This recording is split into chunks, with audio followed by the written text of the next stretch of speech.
All right, this is going to be the ImageTrend training video. Give it as short as possible. So the first thing you want to do is get to ImageTrend, and it's important to understand that the only way to get to ImageTrend is through the link. So you won't be able to Google ImageTrend and log in that way. So we've made it easy. MurrayCountyFireTN.org. It's our website. Once you get there, you'll see this tab here. That will take you directly to the ImageTrend sign-in. Your username is your first and last name, and your password is welcome1 with a capital W. So capital W welcome and just the number 1. You'll get this release form every time that you sign in. It's just a quick privacy statement. Just agree to it. This is your dashboard. You'll have a demo agency, and you'll also have the Murray County Fire Agency. We won't be using the demo agency. That's just for training, but make sure you've selected the Murray County Fire Agency. This is known as your switch to tab. So right here is where you can switch to all your different activities or functions of ImageTrend. So fire, CQI, inventory, and checklist. We're going to switch. Right now we're on training and activities. We'll come back to the training portion in a minute. So we're going to switch to the fire tab, and you'll see here deploy fire form, MCFD. That's how you're going to start a report. If you want to view existing reports, just click view existing fire. This automatically backdates here to the previous 2 weeks. It'll do that every time. That's not something that can be changed. So just click the little X, hit go, and you'll be able to see a report if it was more than 2 weeks prior to you logging in. Just really quick, if you need to add attachments, you need to email the report or send messages about the report. You click here. This is just a report history. If you need to print the report or need to edit any apparatus, you can do that all here from your quick tabs. When I talked about messaging for the report, you can actually send a message. We'll show here. Do a new message. Pick who you want to send it to. So we'll just send this here. And you can and type your message here and just click send, and it'll automatically go to that person. So completing a report is pretty simple. There's 2 ways to start it. You can hit deploy the fire form here, or you can just hit new.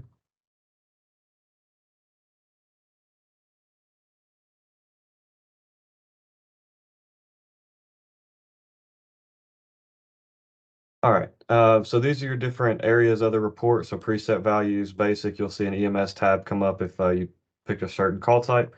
So the preset values, what this is we've gone ahead and created some default values for incidents that we run frequently. So canceled en route, fire alarms, MVC with injuries. What this does, it goes ahead and pre-selects things that we know are going to be constant. Example would be the call type. If you select cancel en route, it's automatically going to make the call type 611. So for this report, that's what we'll do. When you click it, it shows you everything that's going to be changed. These are the automatic fields it's filling in. So just hit apply changes.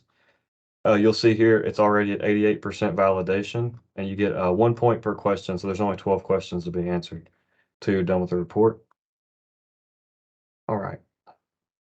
Your NIFRS compliant number is going to pull from your CFS number, which is found on your CAD sheet through the mcfdcadinfo@gmail login. I'll put those credentials on the screen, but we're just going to make a fake number here for this test incident. So it automatically populates that. Fill in the date. So you see the incident type's already filled out. It automatically populates that no water was used. We'll say this was station 2. And that's all on this first, your details tab. Next is location. So there's 2 ways to do this. You can just type it in, or we're working to add all the streets and stuff. So we'll just say, let's see, Charles Tisher. Oh, so Charles Tisher's not in there yet. All right, well, so this happened on Peach Orchard Road. You can just select it. It'll automatically fill in some things. Let's say 101 Peach Orchard Road. So it's in Columbia. Now you can see it automatically populated the zip code, but I accidentally changed it. But next tab. All right. So let's say on our times here, let's say this happened at 8 a.m. today, and it was canceled en route. So we cleared at, let's just say 8:10. All right. Property use. Not required for this incident type. We'll just pop in a 1 or 2 family dwelling. Right here is if you need to add homeowners or anything like that, you can fill all this out. Next. So it auto-populates a quick narrative. So all you'll need to do here is just backspace where this line is, and we'll say report of a fire alarm. And that's done. So there's nothing else you need to do with the narrative there. Officer in charge, the same as the member making report. Uh, and you'll see that my ID number in the system is my PSID. So we're completely done. All I have to do is add apparatus. So on the right bar here, you'll see worksheets. That's where we can include different types of worksheets. We don't have any added. Insurance, if you have a car crash, you can add all your driver information here. We won't need that for this call. And then you see down here, it's flagged red. So if it's flagged red, that means you have to complete it. If it's flagged orange, it means it's recommended. So pull up the apparatus tool. Here's how we add our trucks. Add apparatus. We'll say engine 2 responded. Everything else is populated for you. It goes ahead and puts in your times. This is where you put your apparatus narrative if that was required. So engine 2 is here. If we needed to add a second engine, we would just go in and say, we'll add brush 2.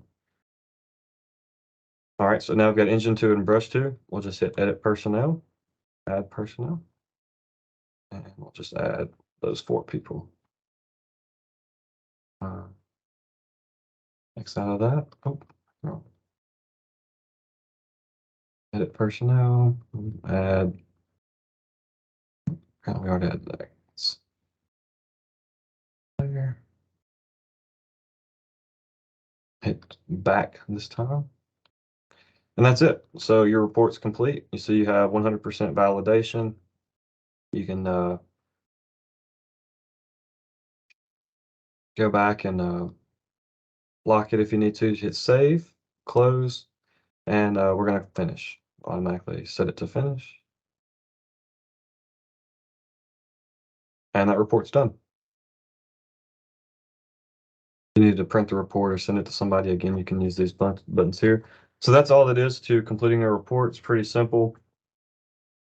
Next thing we're going to talk about is entering training. So you just go to your training tab here. 2 types of training, or 2 types of forms we can do from this tab. You have a training form and an activity form. We're going to do a training form here, just documenting, like, say, a station training or something. You'll also see a deploy water form. So what that's for is if you do any type of station training or anything like that, where you use water that wasn't an incident, you can just deploy that water form here. It's got a few questions, fill it out. It automatically documents and sends that to the water company, so we're not having to spend so much time tracking that each month. So it'll be filled out the same way as the training form, just less questions. So this is pretty straightforward. We'll say this was an in-service training. We'll say the chief who taught this training was a extrication class. You can type testing here. Next, location, station 5. Default times here, we'll say 1 hour. Station. All right. Here's the biggest thing here is adding your personnel. There's 2 ways to do it. You can do it individually here, and what that requires is you to select the person, add their time in, their time out, answer each question individually for each person. If you want to mass upload people, you go here to attendees, go ahead and fill out everything up top. So let's say 2 hours. Everybody passed with a 100, and everybody was accepted. Once you have all that filled out, you just go to add attendees, and you can pick as many people as you want. Hit this little arrow here, pops them in. It automatically fills everything out for you. If you need to add documents, class documents, you can do that here. Once you have all that filled out, you have 100% validation. Just save it, lock it, and you're done.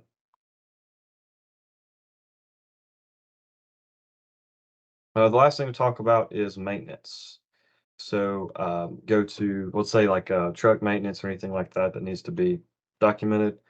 A few different ways to do it. You can go to create new maintenance, create new repair. The way I like to go is the inventory list. You'll find all the vehicles, all the air packs, everything's under the inventory list. We're going to say this is engine, choose an engine. I'll say engine 10. You go here and hit this little button here, add maintenance, testing. Category was repair complete. It's now in service. It's today. It automatically populates the maintenance form. Hit save and open.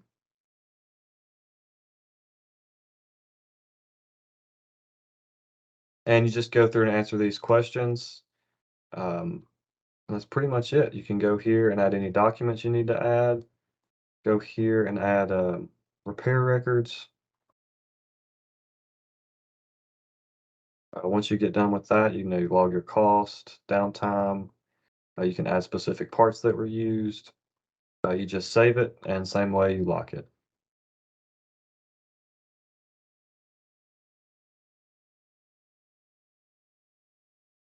You can hit this little icon here to take you back home if you ever get lost. The last thing we'll talk about is checklist. So you can build out truck checks inside of ImageTrend, and the way that looks is pretty straightforward. I think right now we only have a few built out, so we'll just do a engine one, we'll say. Go here, and you can do a full truck check. So everything that you need to answer. So put the mileage in. Say the engine oil level wasn't good, you just click no. Needs engine oil added. So once you go through and fill this out, if there's anything that you select no, have a no answer, it'll automatically email your station officers and let them know that that there's some type of service or repair that needs to be made to an apparatus.